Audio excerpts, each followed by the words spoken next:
Welcome to This Explainer.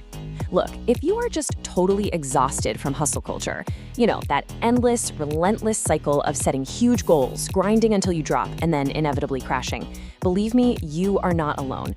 Today, we're unpacking a completely liberating new paradigm for your goals. We're calling it the systemic architecture of success. You don't have a discipline problem. We really need to shatter that self-blame right out of the gate.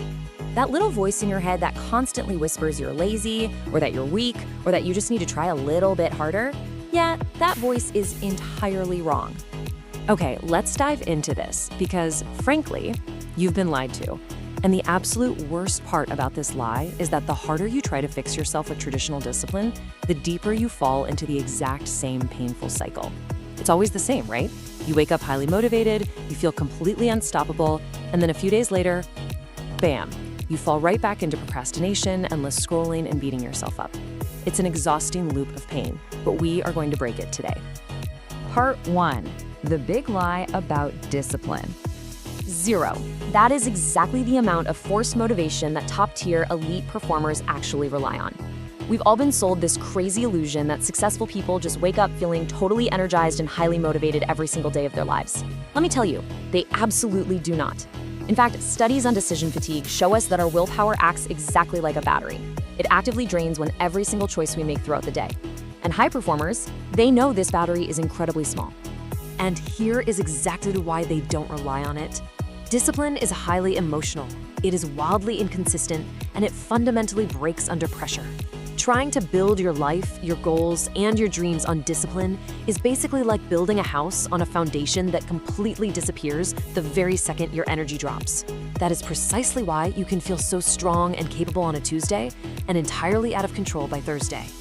So, ask yourself this: if discipline was actually the answer, wouldn't it have worked by now? Seriously, think about how many times you have tried to white-knuckle your way through a goal using sheer willpower. If it hasn't worked after all these attempts, we have to wake up and realize that the current strategy is just fundamentally flawed. It is not you, it's the strategy. Part 2. Why willpower always fails. And this brilliantly illustrates the problem. Think about your automatic behaviors for a second, the ones that require zero willpower. Endless scrolling, crushing some junk food, procrastinating. Do you need to hype yourself up to do those? No way. They happen completely automatically. Why? Because your physical environment is quite literally engineered for them to be incredibly easy. Your phone is always within arm's reach. Your apps are meticulously designed by engineers to hook your attention. Your surroundings make bad behavior effortless and good behavior incredibly hard. Because the biological truth here is that your brain is wired for comfort, not success. This is just a basic biological defense mechanism. When you try to do something hard or unfamiliar, your brain actively resists it, not because it hates you, but because it's just trying to protect you and conserve your energy. Which means that relying on willpower is literally fighting your own biology every single day. Eventually, you just get too tired to fight. Part 3. Systems over willpower. Let's define this really clearly so we have a solid anchor point. A system is simply something that works, even when you do not feel like it. The sheer beauty of a system is that it completely removes decision-making. It drastically reduces friction, meaning you no longer have to sit there and debate with yourself over whether or not you're going to do the right thing today. Now, what's really interesting to look at here is the stark contrast. Discipline is emotional, it's inconsistent, and it relies entirely on finite willpower. Systems, on the other hand, they are mechanical, they're incredibly reliable, and they are based entirely on how you design your environment. Systems beautifully replace all that exhausting emotional friction in your head with pure, reliable mechanics. You don't rise to your goals, you fall to your systems. Let that sink in for a second. Achieving success is about structural design, not moral superiority. You don't fail because you somehow lack character. You fail because your system allowed you to.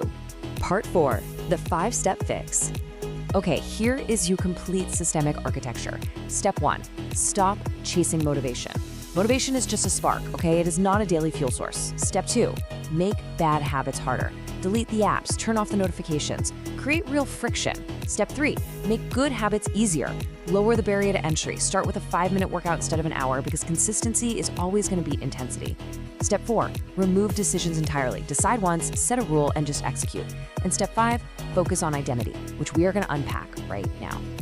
In the real world, this is the exact difference between sitting around waiting for motivation while your phone is buzzing right next to you versus setting a hard, rule-based start time and actually deleting those distracting apps. It's the difference between trying to decide when to train today versus committing to a fixed 6 p.m. workout no matter what. You are actively replacing exhausting willpower decisions with automatic, non-negotiable, systemic rules. You literally don't have to think. You just follow the rule. Part 5, the identity shift. So the crucial point here is this internal shift. You have to stop saying, I want to be disciplined, which, by the way, inherently implies you're lacking something, and start saying, I'm the person who shows up. You have to stop chasing an outcome and start becoming someone who takes the right action automatically. It's an internal shift from doing to being. The harsh reality is you need fewer excuses built into your environment. You literally have to intentionally engineer friction against your own bad habits. Because if you keep your environment exactly the same as it is right now, you are going to keep failing. Make it ridiculously annoying to do the wrong thing. Let your laziness actually work for you for a change. Let me drop a hard truth on you. Your current life is perfectly designed for your current results. If you feel stuck right now, it is not random. It is structured exactly that way. You have got to stop fighting your own mind. True, lasting control only comes when you take a step back and intentionally, ruthlessly restructure your physical and digital surroundings. Which leaves us with one final provocative question. What is the one thing you are going to change about your system today? Please, don't just finish this explainer and move on to the next thing, just hoping motivation suddenly strikes tomorrow. Pick just one systemic thing to change today. Maybe it's one app to delete, one friction point to add to a bad habit, or one barrier to lower for a good one. Because your future isn't built on motivation. It's built entirely on what you do when you really, really don't